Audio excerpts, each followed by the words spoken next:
সম্মানিত প্রিয় গাইস, আজকের কন্টেন্টটি তৈরি করছি। আপনি যদি আপনার রিজিককে যদি সম্মান না করেন, তাহলে রিজিক কখনো আপনার দরজা আসবে না। এবং আপনি আপনার কীভাবে আপনি রিজিককে আপনি সম্মান করবেন, সেই বিষয় নিয়ে আমরা আলোচনা করব।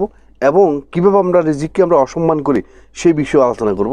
সে ধরেন আপনার বাড়িতে একজন মেহমান এসছে, আপনি যদি কোনো ওই মেহমানকে যদি কোনো মেহমানদারি যদি না করেন, সম্মান না করেন, তাহলে সেকেন্ড টাইম কিন্তু ওই মেহমান কিন্তু আপনার বাড়িতে কখনো আসবে না।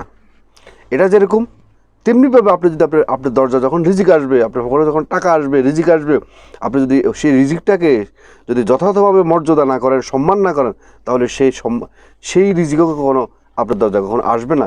আর আসার পরও সেটা চলে যাবে। কখনো কখনো আমরা মনে করি যে আমি কিছু দান সদকা করব, এটা আপনার মনে ইচ্ছে জাগছে, বাসনা জাগছে যে একটু দান সদকা করব, পরোপকারের একটু উপকার করব, মানুষকে একটু সহযোগিতা করব, যারা হতদরিদ্র আছে তাদেরকে একটু সহায়তা করব। এই যে আমাদের ভিতরে একটা বাসনা জাগলো, এটা কিন্তু এমনি এমনি জাগে নেই, এটা একটা রহমত আল্লাহর পক্ষ থেকে আপনার ভিতরে এই জিনিসটা, কল্পনাটা সৃষ্টি হয়েছে। যদি কোনো আপনি এটাকে প্রাধান্য দিয়ে যদি আমল করে যদি কোনো আপনি যদি কোনো আপনার ভিতরে যে একটা বাসনা জাগছে, সেই অনুযায়ী যদি কোনো আপনি কাজ করেন, মানুষকে সাহায্য সহায়তা করেন বা দান সদকা করেন, তাহলে দেখবেন যে আপনার রিজিক আরও বেড়ে যাবে। কিন্তু যদি কোনো আপনি এটাকে না করেন, তাহলে আপনার ভিতরে সেকেন্ড টাইম কখনো আর ওই বাসনাটা কখনো জাগবে না। তো যেমনিভাবে আপনার ভিতরে যে একটা বাসনা জাগছে, কিন্তু আপনি এটাকে বাস্তবায়ন করলেন না, যেভাবে সেকেন্ড টাইম এটা আপনার ভিতরে আর জাগবে না। আর যেমনিভাবে আপনার বাড়িতে মেহমান এসছে, মেহমানকে মেহমানদারি করলেন না, সেকেন্ড টাইম সেই মেহমান আর কখনো আসার চিন্তা করবে না। তেমনিভাবে আপনার রিজিকও যখন আপনার কাছে আসবে, যদি আপনি রিজিককেও যদি কোনোভাবে সম্মান না করেন, তাহলে রিজিকও কখনো আপনার কাছে আসবে না। আমি জানি আমার যারা ভিডিও দেখতেছেন তারা নানান ধর্মের লোক। তো আপনারা যে ধর্মে আছেন, আমি যেহেতু মুসলমান, সেই হিসাবে আমি আপনাদেরকে ইসলামের দৃষ্টিকোণ থেকে একটা উদাহরণ দিই, তাহলে আপনাদের বুঝতে আপনাদের জন্য সহজ হবে যে আপনারা নিশ্চয়ই জ্ঞানী মানুষ। আমাদের রাসূল করিম সাল্লাল্লাহু আলাইহি সাল্লামের একজন সাহাবী, নাম হলো আপনার ওসমান রাদিয়াল্লাহু তাআলা আনহু।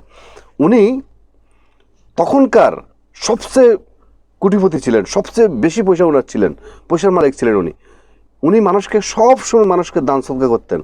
উনি যতই বেশি দান সদকা করতেন, তত বেশি ওনার রিজিক বেড়ে যাচ্ছে। যত বেশি দান সদকা করতেন, তত বেশি ওনার রিজিক বাড়তেছেন।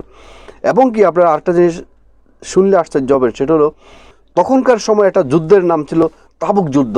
সে তাবুক যুদ্ধের মধ্যে আপনার 30,000 সৈন্যবাহিনী ওনার বাড়িতে এসে, ওনার বাড়িতে তাবুক টাঙ্গিয়ে থাকবে, খাবে, সমস্ত অ্যারেঞ্জমেন্ট উনি একা দায়িত্ব নিয়েছেন। তার মানে একজন 30,000 সৈন্যের দায়িত্ব নেওয়া, খাওয়া পড়ানোর দায়িত্ব নেওয়া, কিন্তু এটা চারটাখানি কথা নয়, অনেক বিশাল ব্যাপার। তার মানে ওনার কাছে এত টাকা পয়সার মালিক উনি ছিলেন। এখন দেখা যাচ্ছে আমরা সবাই জানি দান সদকা করলে আমাদের রিজিক বেড়ে যায়, মানুষের সাহায্য সহায়তা করলে রিজিক বেড়ে যায়। আর একটা গল্প ছিল ওনার, তাহলে ওই গল্পটা থেকে আপনারা আরও কিছু শিখতে পারবেন। সেটা হলো উনি সবসময় আপনি ওঠোর উপরে সোয়াই উনি চলাফেরা করতেন। তখনকার সাহাবেদের সময় যারা পয়সাওয়ালা, তারা সবসময় ওঠোর উপরে সোয়ার হয়ে সবসময় ওনারা চলাফেরা করতেন। মানে যেখানে যাওয়ার প্রয়োজন হতো, ওঠোর উপরে ওনারা বসে যেতেন। তো আমাদের ওসমান রাদিয়াল্লাহু তাআলা আনহু, উনি কোথাও যাচ্ছিলেন, যাওয়ার সময় দেখা যাচ্ছে উনি উটের উপরে করে যখন উনি যাচ্ছিলেন, যাওয়ার সময় ওনার কিছু খেতে মন চাইছে, তখন উনি কী করলেন, ওনার ব্যাগ থেকে নিয়ে উনি আপনার কিছু দানা জাতীয় কিছু খাওয়ার সময় দেখা যাচ্ছে ওনার ওই যে উটের জাকড়া খেয়ে কিছু দানা ওনার হাত থেকে পড়ে গেছে নিচে। পড়ে যাওয়ার পর উনি উটকে থামাইয়ে উনি নিচে নেমে সেই খাদ্য দানাটাকে হাতে নিয়ে এটাকে পরিষ্কার করে উনি আবার খেলেন। তো উনি দেখেন উনি কীভাবে, ওনার কাছে কিন্তু একটা 2-1টা দানা কিন্তু কোনো ব্যাপার নয়, কারণ উনি অনেক টাকার পয়সার মালিক ছিলেন সে রাজ্যের। তো তাহলে ওনার কাছে এত টাকা পয়সা থাকা সত্ত্বেও উনি যেভাবে টাকা পয়সাকে মূল্যায়ন করতেন, যেভাবে এটাকে একটা রিজিক, এটাকে আমরা ঘুরি ফিরি এটাকে রিজিক মনে করি, সে রিজিককে যেভাবে উনি মূল্যায়ন করতেন, সেজন্য ওনাকে আল্লাহ অসম্ভবভাবে ওনাকে আরও রিজিক বাড়িয়ে দিয়েছেন। তেমনিভাবে আমরা আমাদের রিজিককে কীভাবে আমরা নষ্ট করি সেটা বলি, সেটা শুনুন। আমরা দেখবেন যে যখন হোটেলে যান বা কোথাও আপনার কোনো একটা অনুষ্ঠানে, বিয়ের অনুষ্ঠানে বা কোথাও একটা অ্যারেঞ্জমেন্টে আপনারা বসার পর দেখবেন যে অনেক ভদ্রলোক আছে, দেখবেন যে অর্ধেক খাওয়ার পরে আর বাকি অর্ধেক রেখে দিয়ে সে চলে যাচ্ছে, বা অর্ধেক খেলেন আর অর্ধেকের মধ্যে পানি ঢেলে দিয়ে উনি চলে যাচ্ছেন। এই যে উনি রিজিককে অসম্মান করলেন, এটা কিন্তু সবচেয়ে বড় মারাত্মক একটা গুনার কাজ এবং এটা খারাপ কাজ। আপনারা যে ধর্মে আছেন, আপনার খাওয়া পরানোর দায়িত্ব কিন্তু সম্পূর্ণভাবে উপরওয়ালার উপরে। তো উনি বলছেন যে তোমরা তোমাদের রিজিককে তোমরা সম্মান করো, তোমরা যত বেশি রিজিককে সম্মান করবো, তত বেশি তোমাদেরকে আমি আরও রিজিকের প্রতি তোমাদের বারাকা দান করব এবং রহমত দান করব, তোমাদের তত বেশি রিজিক আরও বেড়ে যাবে।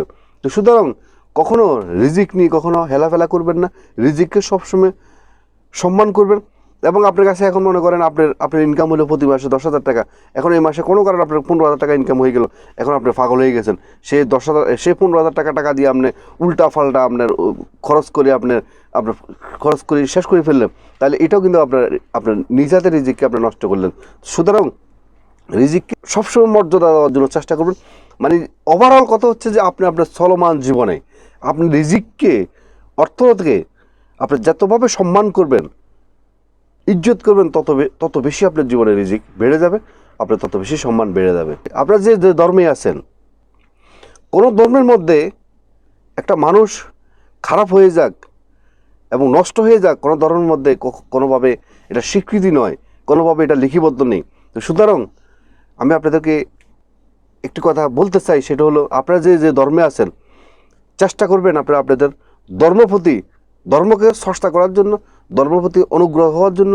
যত বেশি ধর্মকে চর্চা করবেন, অনুগ্রহ হবেন, তত বেশি আপনাদের ভিতরে নম্রতা আসবে, ভদ্রতা আসবে এবং মানবিকতা আসবে, তত বেশি আপনাদের জীবনটাকে সুন্দর করতে পারবেন।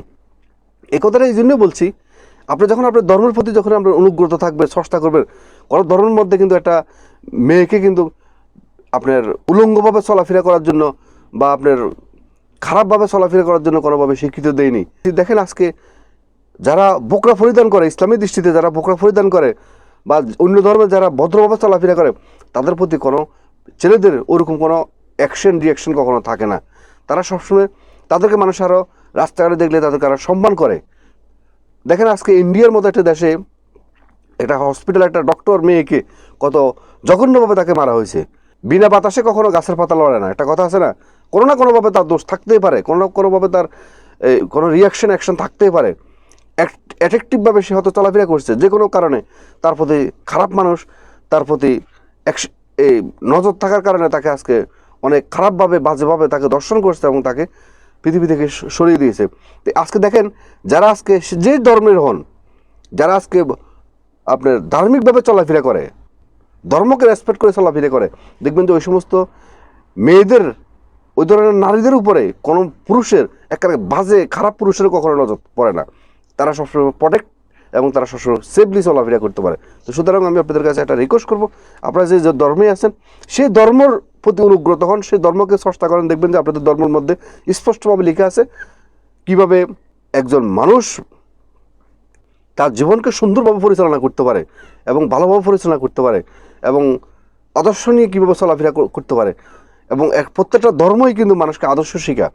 তো আপনি যখন সেই আদর্শ নিয়ে, সে ধর্মের আদর্শ নিয়ে যখন চলাফেরা করবেন, তখন দেখবেন যে আপনাদের জীবনটা অনেক সেফ হয়ে যাব।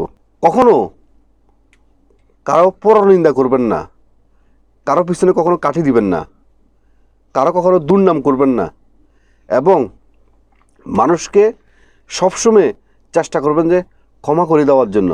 ক্ষমা করে দেওয়ার মালিক একমাত্র আল্লাহ, উপরওয়ালা।